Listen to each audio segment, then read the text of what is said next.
Ivonne Ferrer. Bueno, señores, se siguen haciendo lucubraciones sobre el tema de Danilo. Mientras tanto, nosotros tenemos cuestiones bastante puntuales. Y mientras se buscan los gazapos en esa pieza del presidente Medina, términos muy periodísticos, y porque varían las interpretaciones, y así se hizo para dar lugar a que cada cual haga interpretaciones a su gusto, ¿no? Y un elemento interesante como el que referíamos, no menciona el presidente por ningún lado Constitución, ni el no tajante, o sea, no deja, como decía mi amigo Claudio, ni en un lugar a dudas. Y en esos aprestos, bueno, se buscarán las interpretaciones. Mientras tanto, muchos escenarios se plantean aquí, que son todos sobre la base del supuesto. Como cree la mayoría y como dicen, vamos a empezar. A pesar de que deja alguna gente que las deja bien en el aire, en el limbo, por ejemplo, en el PRD. Yo no sé con qué, yo no sé, como decía, mira, sí, muy ingenuamente, una de nuestras oyentes esta mañana, creo que Lidia, refiriéndose a nuestro compañero Linares. Pero bueno, más que eso, el PRD se queda prácticamente sin candidatos. No sabemos qué es lo que va a hacer Miguel Vargas ahora, porque los analistas han puesto también mucho el dedo sobre la llaga respecto a esto, a ese error que fue muy táctico de este señor. Es decir, supeditar el apoyo del PRD exclusivamente a Danilo Medina, como lo dijo. ¿Te recuerdan, verdad? Sí, pero eso se lo olvido ahorita. Está bien, pero lo dijo y a nosotros no se nos olvida para seguir viendo cómo se Ah, arrabaliza todo el tema de la política. Entonces, eso implicaba que no habría ningún acercamiento de ninguna manera con el expresidente Leonel Fernández, en todo caso, que se siente bastante traicionado por Miguel, con quien hizo aquel pacto de las corbatas azules que todos recordamos. perfectamente.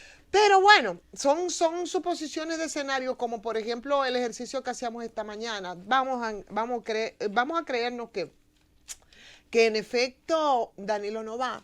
Y entonces, ¿qué es lo que va a pasar en el PLD? Aquello de sangre nueva, eso es una pura chercha. Aquello de los ungidos y sobre todo los que más se les ve que sacan la cabeza, muchos de ellos, no sé, no son tal. Aunque hay alguna gente que pudiera tener, no sé, quizás ir como candidato vice o que no están tan contaminados como otros que no tienen esos niveles de contaminación. Pero bueno, en términos de plataforma y de las fuerzas que pudieran tener, vaya, mucha gente inmediatamente entienden que debe ser entonces el candidato Leonel Fernández. Son escenarios, Sí, nada más son claro. escenarios que no son reales, sino Eso es un así. ejercicio de lucubración que es lo único que nos dejan en este caso elucubrar. Vamos, supongamos que entonces el candidato del PLD es quien, Leonel Fernández. ¿Qué pasaría en el otro electoral? Porque bueno, se supone que tiene que pasar algo en la oposición, en este caso el principal partido de oposición, que es el Revolucionario Moderno. Yo, la verdad, no visualizo por ningún lado. No, hombre, no, Hipólito no va para ningún lado. Y el ¿Qué? candidato, irremediablemente, es Luis Abinader. Ay, Así, mi con todo y madre. los elementos que muchos tienen para rechazar, es el que se ve con más posibilidades. Vaya, tenemos ese escenario entonces, la polarización sería ¿quién? Leonel, Luis Abinader. En ese caso, entonces, ¿dónde queda Danilo Medina? Que con sus angustias, seguimos nosotros en ese escenario, y con sus preocupaciones y sin un proyecto, ¿verdad? Lo que necesita es que se le garantice que por las razones que nosotros dijimos y que aquí quieren minimizar, pero que para mí son importantes y las incorporaría a ese escenario y a ese análisis, que es los vínculos que podía tener con actos de corrupción y las explicaciones que tendría que dar, las advertencias que se le han hecho.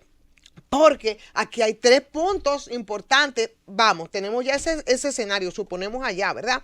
El Leonel, Luis Abinader. Pero en el caso de Danilo Medina, por un lado, las presiones que aquí se han producido desde hace muchísimo tiempo con el movimiento social que no se pueden descartar. Por otro lado, la misma crisis interna del Partido de la Liberación Dominicana. Pero sobre todo, esa estrategia geopolítica y geoestratégica de los mismos Estados Unidos respecto de la región también. Entonces, ¿qué es lo que necesita y qué es lo que necesita que se le garantice a Danilo Medina? Indiscutiblemente que Danilo Medina tiene miedo.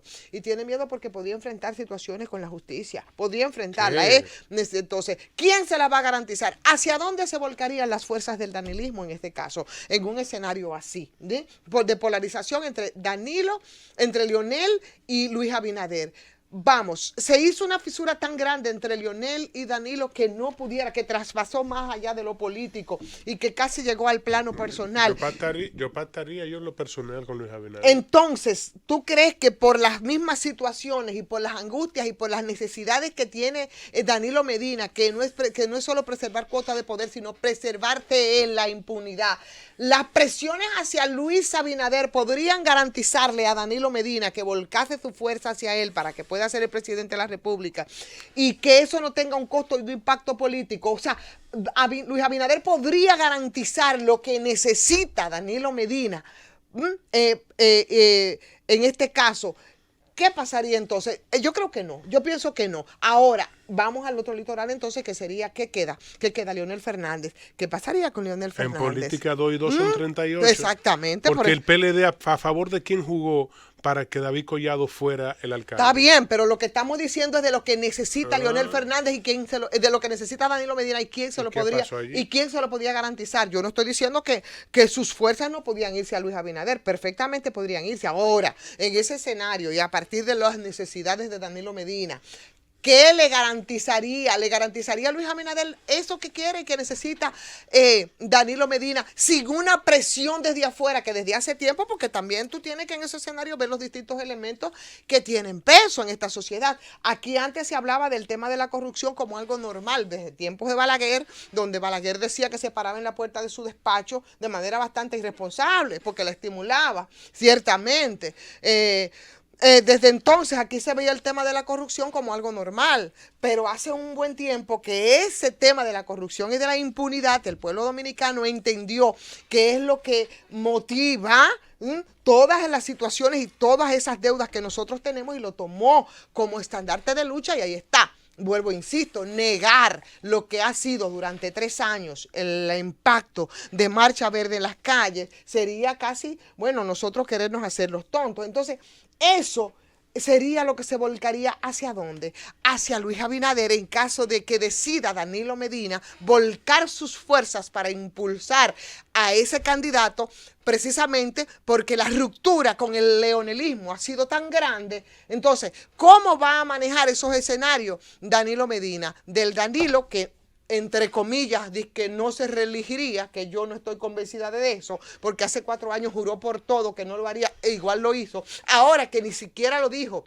de manera directa, que solamente lo deja a la imaginación y que todos interpretan como quieren, ¿qué me garantiza a mí que no pueda hacerlo muchísimo peor? Entonces, esas fuerzas suyas, que no son indiscutibles, ¿hacia dónde se volcarían? Hacia quien le garantice la impunidad que necesita Danilo como el oxígeno para vivir. Y esos serían también escenarios posibles de cara a las elecciones de 2020, en la que el cuadro político electoral se podría recomponer, como hemos dicho en esta mesa, de 1000 maneras. Pero al final de cuentas son escenarios. Mientras tanto, señores, el dengue nos acaba. El tema educativo con inicio de año también. Y muchas situaciones siguen irresueltas en este solar alusado. ¡Llévatela!